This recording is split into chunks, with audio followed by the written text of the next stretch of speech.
mengucapkan kayak salam assalamualaikum itu disingkat-singkat jadi askum, salekum, mikum, mikum yang paling sering gua denger.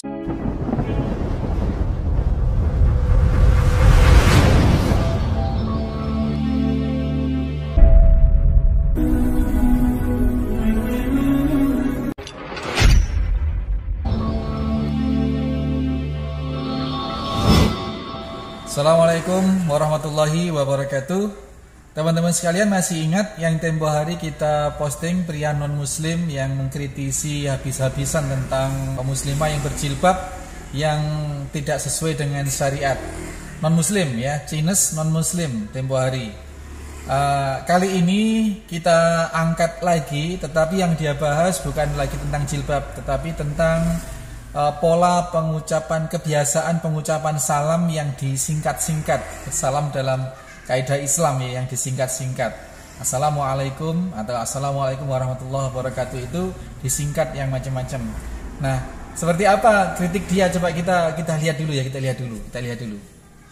Halo, khusus buat orang-orang yang beragama Islam ya, mau cewek ataupun cowok, gue pengen nanya sama kalian. Kalian kesel gak sih sama orang-orang yang mengucapkan kayak salam assalamualaikum itu disingkat-singkat jadi askum, salekum, mikum, mikum yang paling sering gue denger, serius.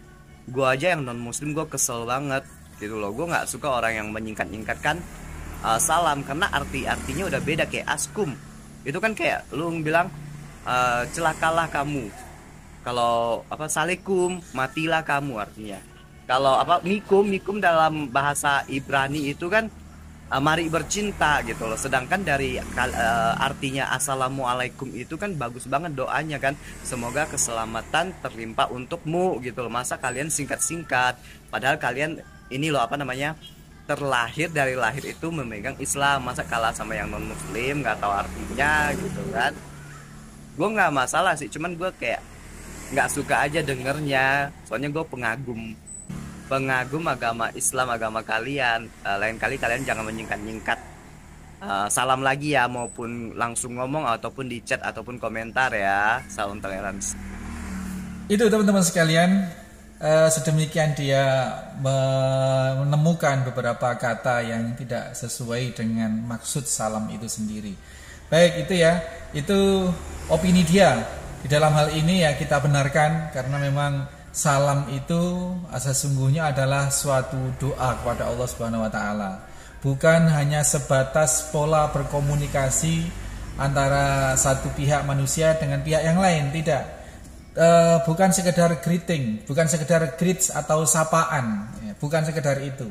Tapi lebih bermakna doa sebenarnya ya, doa. Kalau ada kesadaran doa, pastilah seseorang itu tidak akan menyingkat-nyingkat seperti itu, yang kemudian menimbulkan interpretasi yang berbeda dari maksud yang mengucapkan atau yang menuliskan. Ya, kalau dalam pola komunikasi antar manusia ini simpel sebenarnya. Jadi kita bedakan ya, salam itu berfungsi dalam dua makna. Kalau kita amati dari sisi ilmu komunikasi ya. Yang makna yang pertama sebagai greets atau sebagai sapaan saja, sebatas sebagai sapaan. Nah, sebatas sebagai sapaan ini artinya bahasa atau diksi yang dipilih itu sesuai kesepakatan antar manusia dong gitu. Kalau kita sepakat bahwa tempat minum itu namanya cobek, ya tempat minum namanya cobek. Nah, tapi selama ini yang kita kenal tempat minum itu namanya gelas atau cangkir, kan begitu. Tetapi ketika sekelompok manusia, sekelompok masyarakat menyepakati bahwa tempat minum itu namanya lemper atau namanya comberan misalkan, jadilah comberan itu tempat minum gitu. Jadi seperti itu.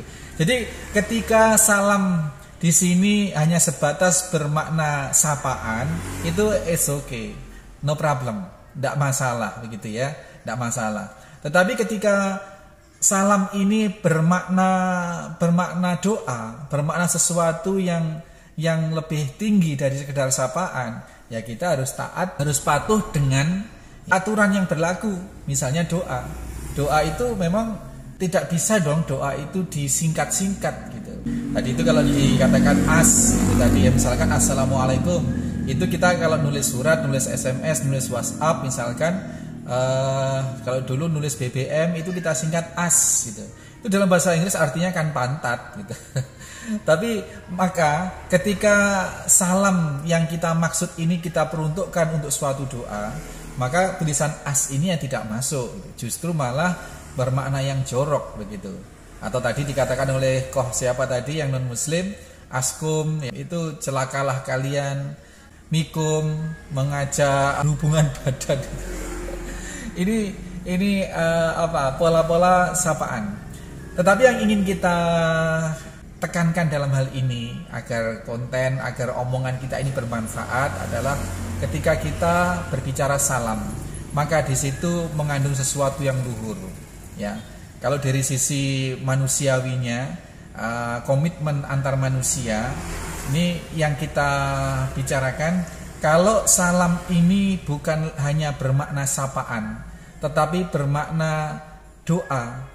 Doa ini adalah permohonan kepada Allah Subhanahu wa taala untuk sesuatu kemaslahatan kita dan kemaslahatan orang yang sedang kita sapa. Misalkan assalamualaikum, itu kan maknanya semoga kalian mendapatkan keselamatan, kan begitu. Ketika seseorang mengucapkan salam kepada orang lain, maknanya tidak hanya menyapa, tidak hanya mendoakan keselamatan, tetapi lebih dari itu adalah merupakan komitmen atau janji bahwa saya atau kita menjamin keselamatan dia atas lisan kita, atas tangan kita, atas perbuatan kita. Ini janji komitmen. Kemudian dia jawab juga waalaikumsalam, dan semoga keselamatan atas engkau juga. Dia juga menyepakati bahwa dia tidak akan melakukan sesuatu yang menimbulkan ketidakselamatan atas diri kita. Jadi itu loh ya, salam itu sedemikian dalamnya. Nah, kalau kita sudah berjanji kepada seseorang yang kita ucapi salam itu, ya, bahwa kita akan menjaga keselamatan dia dari sesuatu yang dari kita. Lisan kita tidak akan mencaci dia, tangan kita tidak akan menyakiti dia, perbuatan kita tidak akan membuat dia tidak nyaman. Ini makna salam. Maka ucapan salam ini minimal dibalas dengan yang sepadan. Janji komitmen kebaikan tadi itu minimal dibalas dengan hal yang sepadan. Kalau seseorang janji kepada kita bahwa dia tidak akan membuat kita tidak selamat atas ulah dia begitu, maka kita pun juga harus berjanji, berkomitmen untuk melakukan yang serupa terhadap dia. Syukur-syukur kita bisa berbuat lebih baik dari kebaikan yang dia beri kepada kita. Maka ucapan assalamualaikum, ya, kita disunnahkan menjawabnya waalaikumsalam warahmatullah. Apabila ada orang yang menyapa, mendoakan, mengungkapkan komitmennya kepada kita dengan ucapan assalamualaikum warahmatullah, maka kita disunnahkan memberikan komitmen yang lebih besar, kebaikan yang lebih besar kepada dia dengan jawaban waalaikumsalam warahmatullahi wabarakatuh. Agar apa teman-teman sekalian? Janji saling komitmen untuk saling menyelamatkan ini, maka akan bersepakat mengolah rahmat Allah warahmatullahi, kebaikan yang sudah ada pada diri kita ini kita manage bersama, kita kelola bersama untuk menghasilkan keberkahan Allah Subhanahu wa taala kepada kita semua. Maka ucapan salam ini sesungguhnya bagi kita kaum muslimin, orang-orang yang berusaha untuk meneguhkan keimanan, tidak hanya sebatas sebagai sapaan atau greet, tetapi lebih dari itu bermakna sebagai doa. Doa semoga Anda selamat, semoga kalian selamat dan mendapatkan rahmat dari Allah Subhanahu wa taala, bergelimang rahmat dan memperoleh keberkahan dari Allah Subhanahu wa taala. Lebih dari itu adalah bermakna merupakan komitmen kita kepada orang yang kita ucapi salam itu, bahwa kita berjanji, kita berkomitmen untuk tidak melakukan sesuatu, untuk tidak berbuat sesuatu, untuk tidak mengucapkan sesuatu yang membuat dia tidak selamat. Itulah indahnya salam. Maka ketika seseorang mengartikan assalamualaikum warahmatullahi wabarakatuh itu sebagai sesuatu sapaan biasa, maka dia akan sebagai formalitas, hanya sebagai kembang lambe atau bunga bibir sebenarnya.